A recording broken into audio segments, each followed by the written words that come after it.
අයිබෝන් අද ගෙනත් තියෙනවා ත්‍රිකෝණමිතික ප්‍රතිලෝම ශ්‍රිත ගානක් බලන්න try කරලා sin inverse x ධන sin inverse y ධන sin inverse z සමානයි 5 නම් මෙන්න මෙයා බව පෙන්වන්න කියලා තියෙන්නේ පොඩි ගානක් හැබැයි හොඳ තියරියක් ඇප්ලයි වෙනවා ඒකයි මම මේ ගාන හදන්න ගත්තේ ඉස්සරහම try කරලා බලන්න ඊට පස්සේ මේ වීඩියෝ එක බලමු හරි මම ගාන හදාගෙන යන්නම් මොකද්ද මුලින්ම පටන් ගන්න මොන පියවරින්ද sin inverse x sin inverse y sin inverse z කියන්නේ වෙන වෙනම ත්‍රිකෝණමිතික ප්‍රතිලෝම ශ්‍රිත තුනක්නේ. එතකොට අපි මේ ගාන පටන් ගන්නේ මේ sin inverse x කියන්නේ කවුද? කෝණයක් නේද? එහෙනම් මම මෙන්න මේ ශ්‍රිත තුනම වෙන වෙනම කෝණ තුනකට සමාන කරලා තමයි ගාන පටන් ගන්න යන්නේ. ඒ කියන්නේ මොකද? sin inverse භාගය. sin inverse භාගය කියන්නේ අංශක 30යි. ඔන්න ඔය වගේ එකක් මෙතන තියෙන්නේ. එහෙනම් මම මෙන්න මේ විදිහට ගාන පටන් ගන්නවා. හරි. එහෙනම් sin inverse x කියන එක්කෙනා මම ඇල්ෆා කියලා ගන්නවා. එහෙනම් sin ඇල්ෆා කියන්නේ x. එහෙනම් x සමානයි sin ඇල්ෆා වෙනවා. ඔය විදිහට මම මේ තුන දෙන්නවත් ගන්නම්. sin inverse y සමානයි බීටා කියලා ගන්නවා. එහෙනම් y සමානයි sin බීටා වෙනවා. ඔය විදිහට මම ගත්තොත් sin inverse z සමානයි ග්‍රැමා කියලා. එහෙනම් z සමාන වෙනවා sin ග්‍රැමාට. හරිද? පැහැදිලිනේ? එහෙනම් මෙන්න මෙයාගේ බලන්න මෙයාවනේ අපි මෙයා කියලා පෙන්වන්න ඕනේ. හරි. මෙන්න මෙතන x කියන්නේ කවුද එහෙනම්? sin alpha, y කියන්නේ sin beta, z කියන්නේ sin gamma. මෙන්න මේ පද තුන අපි දන්නේ නැහැ. හරිද? පොඩ්ඩක් බලමු. මම මෙහෙම එකක් හදනවා. ඔන්න බලන්න. මම මෙයාව ලකුණු කරගන්නවා ඍජුකෝණී ත්‍රිකෝණයක. ඍජුකෝණී ත්‍රිකෝණයක මම මෙයාව ලකුණු කරගත්තොත් මෙන්න මේ දත්තය alpha. හරිද? දක් ඇද වුණා බලමු. හරි. ත්‍රිකෝණී ත්‍රිකෝණයක මෙයාව ලකුණු කරගත්තොත් ඇල්ෆා මේ දත්තේ ලකුණු කරගත්තා. sin alpha. sin ඇල්ෆා කියන්නේ සම්මුඛ පදයේ බෙදීම කාරණේ x බෙදීම 1 කියලා එකක් ඉන්නවනේ මෙයාගේ. හරි. හරි x බෙදීම 1. එහෙනම් මේ බද්ධ පාදේ ඉන්නේ කවුද? 1 ඍණ x වර්ගයේ වර්ගමූලය. මෙන්න මෙයා ඇවිල්ලා ඉන්න. මේ අපි දැන් හොයාගත්තා යාව. හරි. ඔය විදිහට මම මේ දෙන්නට ලියා ගත්තොත් ත්‍රිකෝණී ත්‍රිකෝණයක මෙන්න මේ දත්තේ අපි ලකුණු කර ගන්නවා. Beta y බෙද 1.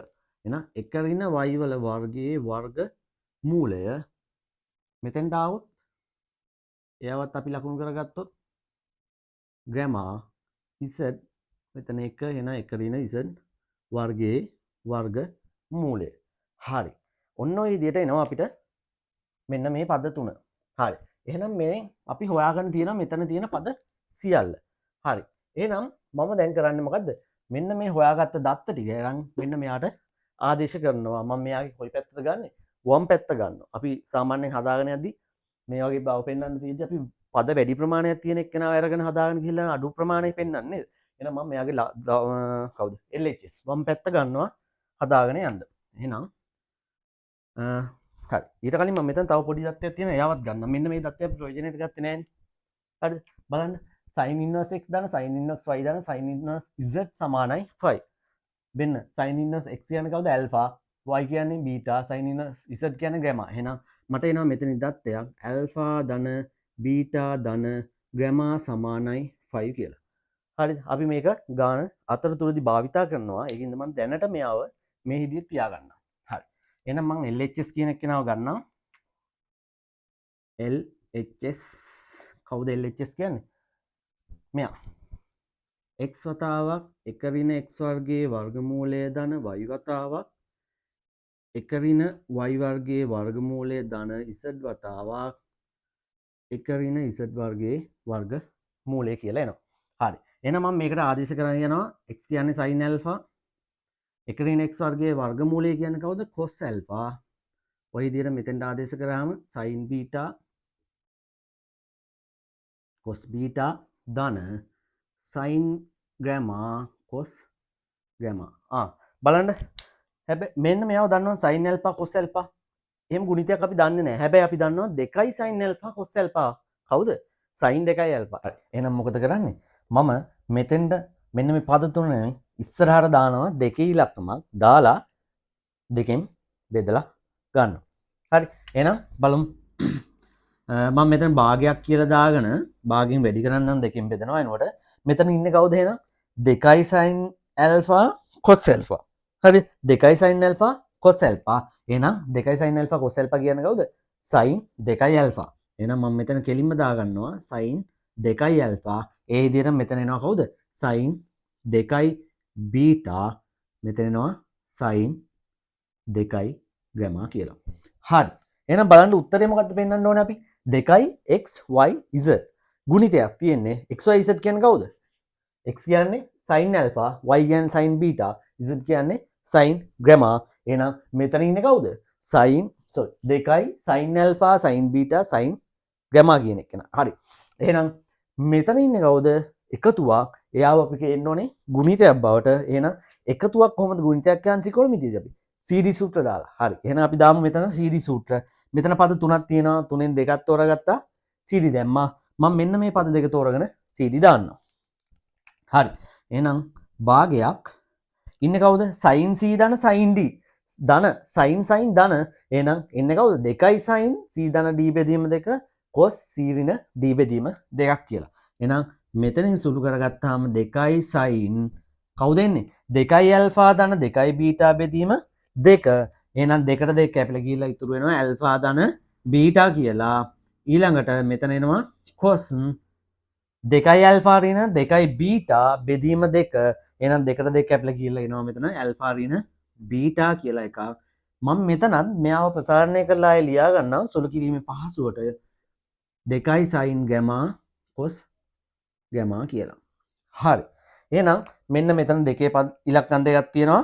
මෙයාට යාව කැන්සල් වෙලා යනවා. ඊළඟට මෙන්න මෙයාව මම gamma වලින් ලියා ගන්න යනවා.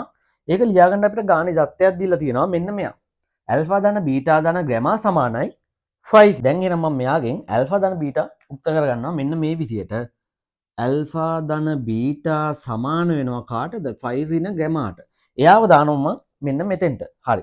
එහෙනම් අපි බලමු දාලා කොහොමද ගාන හැදෙන්නේ කියලා. මම මෙයාව ගන්නම්කෝ මෙතෙන්ට. එහෙනම් සමානයි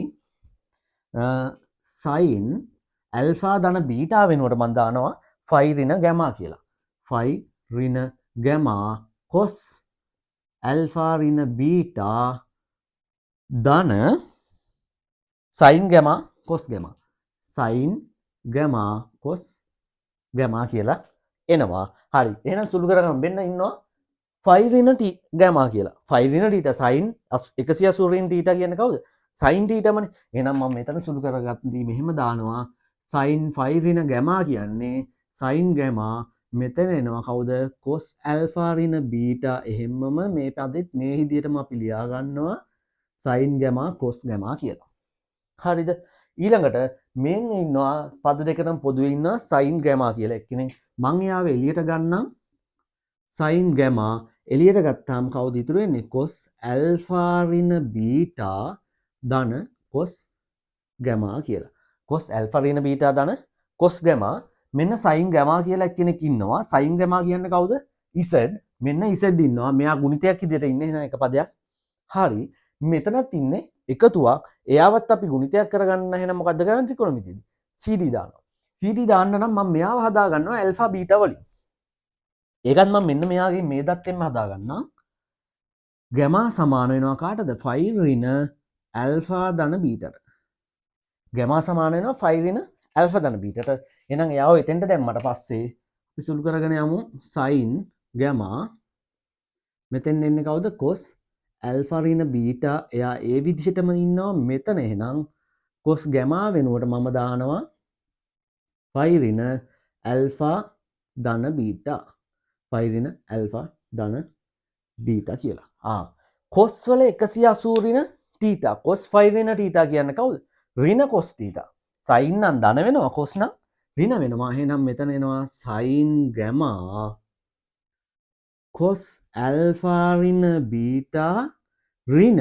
ඒ ඍණ මම මෙතෙන් දාලා cos alpha ධන beta කියලා එනවා. හරි. එහෙනම් මෙන්න ඉන්නවා cos c ඍණ cos d විදිහේ කෙනෙක්. cos c ඍණ cos d. එහෙනම් මම මෙයාට මොකද කරන්නේ? cd දානවා cos ඍණ cos. එහෙනම් එන්නේ කවුද? 2යි sin ගුණිතයක් ඉදිරියට එන්නේ. එහෙනම් මෙතන සුළු කරගත්තාම sin gamma 2යි sin c ධන d බෙදීම 2 මෙතන එහෙනම් එකතු කරාම මොකද වෙන්නේ බීටට බීට කැපිලා ගිහිල්ලා 2යි ඇල්ෆා එනවා එයාව ආයේ දෙකෙන් බෙදනවා එහෙනම් ඉතුරු වෙන්නේ ඇල්ෆා සයින් ගුණිතයක් එන්නේ ඍණ තියෙද්දි මතකයි හරිද B ඍණ C ගන්න අපි එහෙම වුණොත් තමයි මෙතන ධන එකක් එන්නේ එහෙම නැති වුණොත් ඍණ වෙනවා වැඩි පදේ මෙතන තියෙන්නේ D ඍණ C බෙදීම 2 D ඍණ C ඇල්ෆාට ඇල්ෆා කැපිලා යනවා බීටයි එකතු වෙලා 2යි බීටා වෙනවා දෙකෙන් බෙදුවාම ඉතුරු වෙනවා ආයි අපිට බීටා කියලා එක්කෙනෙක්. හරි. එහෙනම් ගාන සුළු වෙලා ඉවරයි. මම මෙහෙම ලියා ගන්න අන්තිම උත්තරේ 2යි sin alpha sin beta sin gamma. එහෙනම් ඒ කවුද? 2යි x y z. එහෙනම් අපිට අන්තිම ලිව්ව හැකි LHS කියන එකනා RHS එකට සමානයි කියලා. ඔන්න එහෙනම් අපි මේ ගානේ මේ විදිහට උත්තරේ ගත්තා. සාමාන්‍ය හොඳ ගානක්. හරිද? CD සූත්‍රය දෙනවා ත්‍රිකෝණමිතිය ප්‍රතිලෝම ශ්‍රිත ගානක්. මේ වගේ ගානක් පියෝ පේපරේ 17 වෙනි ගානේ කොටසක් විදියට එන්න පුළුවන්. එහෙනම් මං හිතනවා මේ ගාන හොඳ තේරෙන්න ඇති කියලා. දිගටම ගණන් හදන්න හැමදාම තමන්ගේ හීන වෙනුවෙන් පියවරක් හරි ඉස්සරහට තියන්න අදිෂ්ඨාන කරගන්න. එහෙනම් තවත් ගානකින් හම්බෙමු. හැමෝටම ජය වේවා.